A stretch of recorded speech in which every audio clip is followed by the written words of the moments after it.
जय श्री राम दोस्तों। मैं अपने गुरु परमपिता परमेश्वर भगवान शिव के चरणों में नमन कर उन्हें प्रणाम करता हूँ।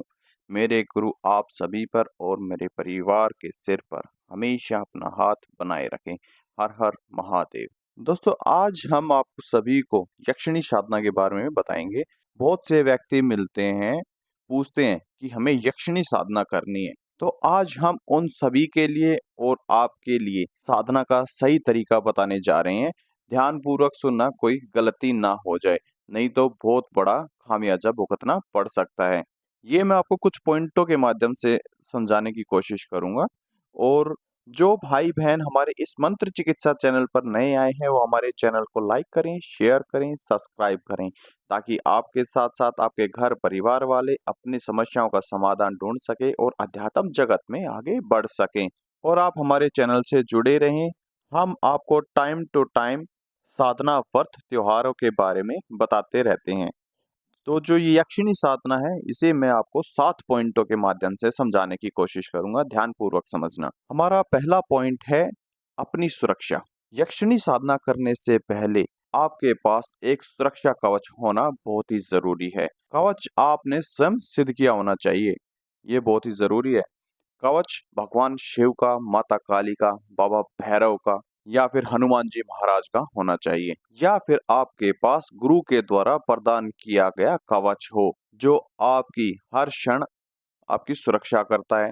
कवच के साथ साथ आपके पास एक हथियार भी होना चाहिए। हथियार जैसे कि नाथ पंथ में चिमटा होता है, जो सेविक होते हैं उनके पास त्रिशूल होता है, हनुमान जी की गदा होती है, इस प्रकार के हथियार होते हैं। ये हथियार आपको गुरु प्रदान करते हैं, जो सदैव आपके साथ रहते हैं। ये हथियार प्रत्यक्ष और अप्रत्यक्ष रूप से मिलते हैं। इसकी जरूरत क्यों होती है पता है? क्योंकि यक्षिणी साधना घर में नहीं होती, ये घर के बाहर होती है।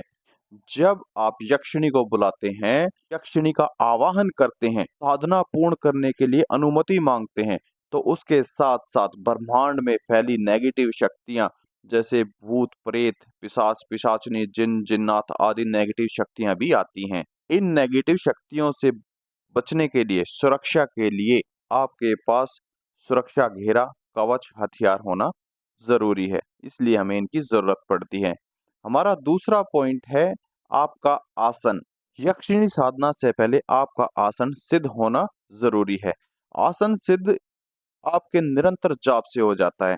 जब आप अपने आसन पर बैठकर 3-4 साधना कर चुके होते हैं और निरंतर उस अपने आसन पर ही मंत्र जाप करते हैं, तो वो सिद्ध हो जाता है।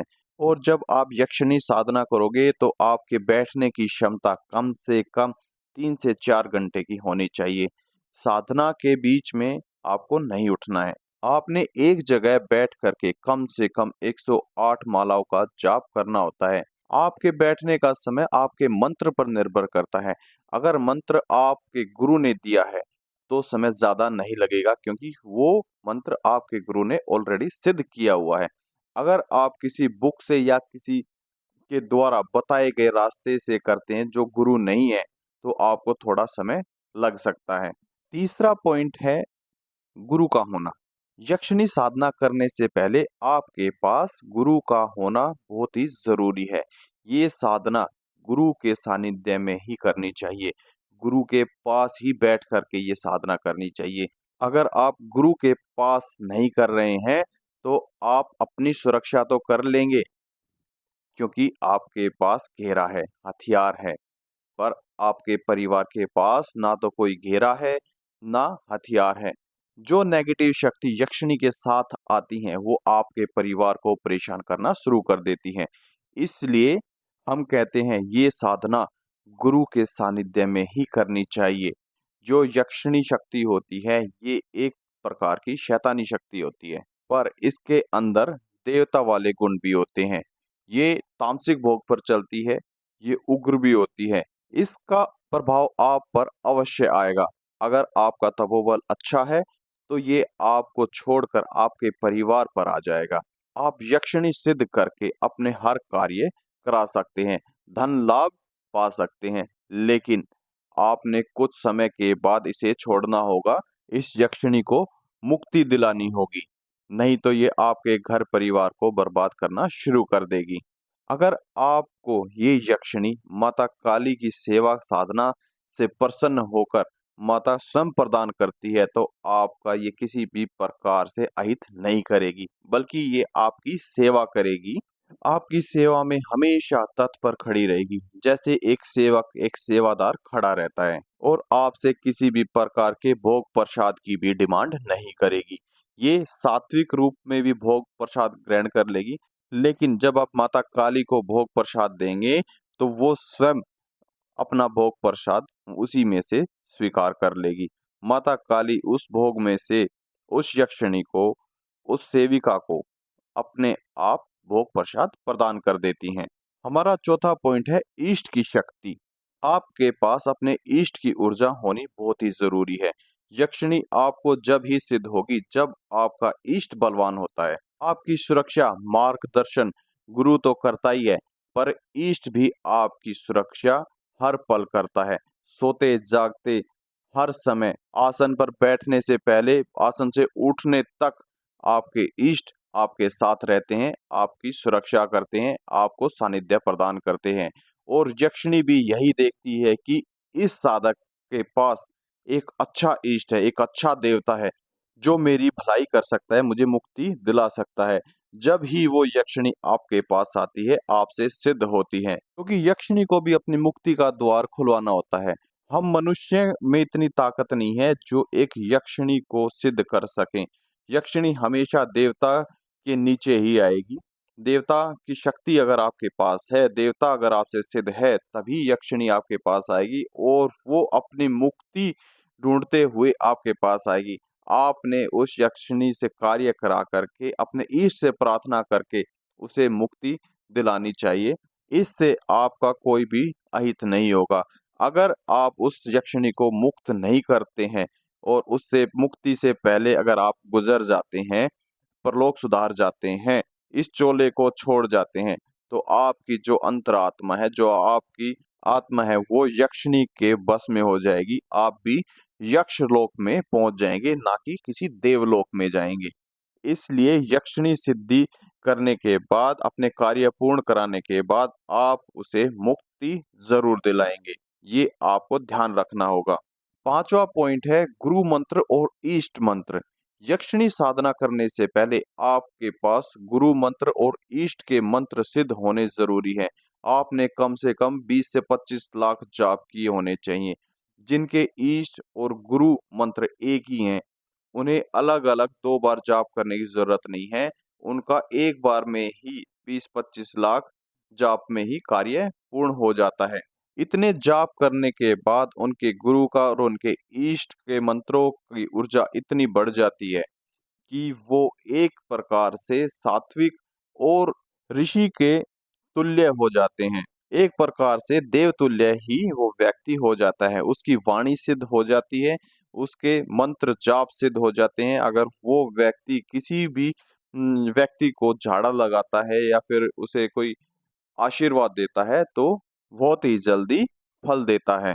और जब आपके गुरु का और आपके इष्ट की ऊर्जा आपके पास है, तो यक्षिणी साधना आप कर सकते हैं। हमारा छठा पॉइंट है कुल देवी देवता। जब आप यक्षिणी साधना करते हैं, तो आपके घर के कुल देवी देवता, पितृ देवता जागृत होना बहुत ही जरूरी है। इनका बंधन आपके घर में होना बहुत ही जरूरी है, क्योंकि आप तो अपनी सुरक्षा कर लेंगे, क्योंकि आपके पास कवच है, हथियार है, पर आपके परिवार वालों का क्या होगा? उनकी सुरक्षा कौन करेगा?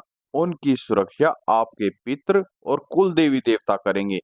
उनके रहते कोई भी शक्ति, चाहे देव शक्ति हो, चाहे शैतानी शक्ति हो, वो आपका, आपके घर का, आपके परिवार का किसी भी प्रकार से अहित नहीं कर सकती हैं। हमारा सातवां पॉइंट है तपोबल, आपका ओरा। आपका तपोबल अच्छा होना बहुत ही जरूरी है। आपने पहले से ही कई साधना की होनी चाहिए। नए साधक यक्षिणी साधना ना करें। कहीं से भी, किताबों से, यूट्यूब से कोई वीडियो देखकर सामग्री, माला, आसन, सारा सामान मंगा करके साधना ना करें, नहीं तो आपकी जान को भी खतरा हो सकता है। यक्षिणी आपके साथ स्वप्न में संभोग करने लगेगी और जब आप जाप करेंगे तब भी आपको संभोग के दृश्य दिखाई देने लगेंगे। यक्षिणी आपको संभोग के लिए उकसाएगी। ये आपके जीवन को बिल्कुल बर्बाद करके रख देगी। ये आपकी शादी भी नहीं होने देगी। अगर आप शादीशुदा है तो ये तड़वा देगी या आपकी पत्नी को मार देगी, क्योंकि यक्षिणी ने आपको अपना पति मान लिया है। वो किसी दूसरी स्त्री का स्पर्श बर्दाश्त नहीं करेगी। इसलिए आप सीधे यक्षिणी साधना ना करें। अगर आपका ज्यादा ही मन हो रहा है यक्षिणी साधना करने का, तो आप एक अच्छे गुरु के सानिध्य में जाकर के यक्षिणी साधना कर सकते हैं। ये वो 7 पॉइंट हैं जो यक्षिणी साधना करने से पहले आपको जरूर करना चाहिए, क्योंकि यक्षिणी साधना में किसी भी प्रकार की त्रुटि नहीं होनी चाहिए, नहीं तो आपकी जान को खतरा हो सकता है। आप सभी की समझ में आ गया होगा कि किस प्रकार से हमें यक्षिणी साधना करनी चाहिए, उसका क्या नियम है, कहाँ से हमें स्टार्ट करनी चाहिए। हम अगली वीडियो में आपको बताएंगे कि यक्षिणी साधना का मंत्र क्या है और भोग प्रसाद क्या है, विधि क्या है। आप हमारे साथ जुड़े रहिए और किसी भाई का कोई प्रश्न है तो वो हमें कमेंट्स कर सकता है। और किसी भाई बहन को अपनी चेकिंग करानी है, फ्री ऑफ कॉस्ट है, इसका कोई चार्ज नहीं है। वो अपना नाम, पता, एड्रेस, अपना फोटो हमारे टेलीग्राम व्हाट्सएप चैनल पर अपलोड कर सकता है। अब हम चलते हैं। हर हर महादेव। मेरे बालाजी महाराज आप सभी का उद्धार करें। जय श्री राम।